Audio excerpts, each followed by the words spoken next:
To show you how you can change your screen time out on your iPhone. So friends, before we start this video, do not forget to like and subscribe my channel. Okay, so let's start the video. So friends, to increase your screen time out, here you can see the setting option.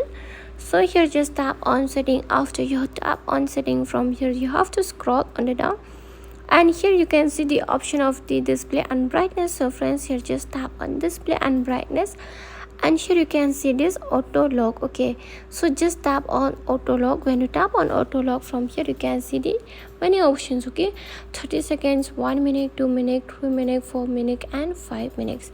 So from here you can select these options. Okay, if your phone used to be off in 30 seconds, then you can select the 5 minutes also. If you can select the never options also if you want to select it. Okay friends, so this is how you can increase or decrease your screen time out. You can see auto lock timeout also. Okay friends, so friends, hope you love the video, and if you love it, do not forget and subscribe my channel. Friends, thanks for watching. Bye.